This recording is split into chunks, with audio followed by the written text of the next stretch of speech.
واللہ ما طلعت شمس ولا غربت. راہ سلوک پہ چلنے والے سالکین کو پتہ ہونا چاہیے کہ اپنے اللہ تک پہنچنے کے لیے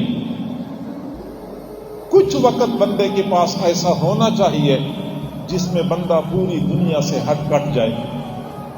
تنہائی ہو وہ اور اس کا رب ہو، اور اپنے رب کے ساتھ وہ تنہائی میں تار جوڑے رکھے. یہ تنہائی بندے کی روحانی ترقی میں سنگ میل کی حیثیت رکھتی ہے. چنانچہ عام طور پہ ہمارے ہاں کہا جاتا ہے کہ اللہ کی طرف جانے والا راستہ جنگلوں، پہاڑوں اور غاروں سے ہو کے نہیں جاتا، بلکہ انہی گلی کوچوں اور بازاروں سے ہو کے جاتا ہے. ہمارے حضرت جی کئی مرتبہ یہ بات ارشاد فرماتے ہیں کہ پچھلے زمانے میں اللہ تک پہنچنے کے لیے جنگلوں میں جانا پڑتا تھا، غاروں میں جانا پڑتا تھا. اب وہ سلسلہ نہیں ہے. اللہ تک جانے والا راستہ جنگلوں، پہاڑوں اور غاروں سے ہو کے نہیں جاتا، بلکہ انہی گلی کوچوں اور بازاروں سے ہو کے جاتا ہے. یہ بات 100% درست ہے، لیکن یہ بھی ایک حقیقت ہے کہ کسی بھی بندے کی روحانی ترقی میں غاروں اور پہاڑوں کے کردار کا انکار نہیں کیا جا سکتا. حضرات انبیاء کرام کو بھی اس تنہائی اور خلوت نشینی کی ضرورت تھی. چنانچہ حضرات انبیاء کرام کی تاریخ کا مطالعہ کریں. ہر نبی کی زندگی میں ایسے ایام آئے ہیں جب انہوں نے دنیا سے ہٹ کٹ کے صرف اور صرف ایک اللہ کے ساتھ لو لگا کے کچھ وقت گزارا تھا. حضرت موسیٰ علیہ السلام کو اللہ رب العزت نے کوہ طور پہ بلایا.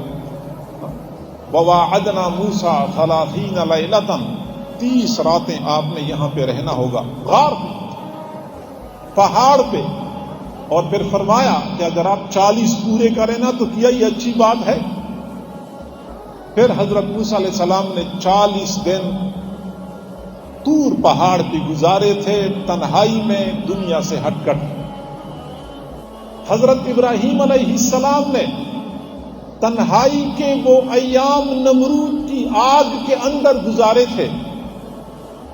حضرت یونس علیہ السلام نے تنہائی کے وہ ایام مچھلی کے پیٹ میں گزارے تھے.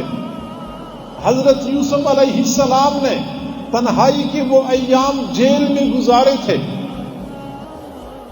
تو اصحاب کہف کا آبادی کو چھوڑ کر غار میں چلے جانا، یہی خلوت نشینی تھی جو انسانیت کی تاریخ میں ہمیں رائج نظر آتی ہے.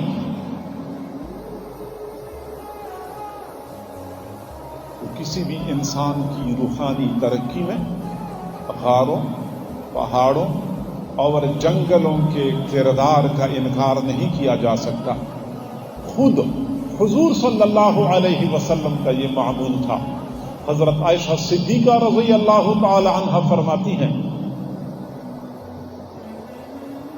کہ ابھی حضور صلی اللہ علیہ وسلم کو نبوت نہیں ملی تھی، لیکن حبب الیہ الخلا، آپ کو تنہائی پسند تھی. چنانچہ حضور اپنے گھر کو چھوڑ کر غار حرا میں تشریف لے جاتے تھے. پورا مہینہ وہاں پہ اعتکاف کیا کرتے تھے. پورا مہینہ غار حرا میں تنہائی میں گزارتے تھے. اور یہ صرف نبوت ملنے سے پہلے کی بات نہیں ہے، بلکہ نبوت ملنے کے بعد بھی آپ بارہا غار حرا میں تشریف لے جاتے تھے، پورا مہینہ اعتکاف کرتے تھے. صحیح بخاری شریف کی روایت اس بات پر گواہ ہے.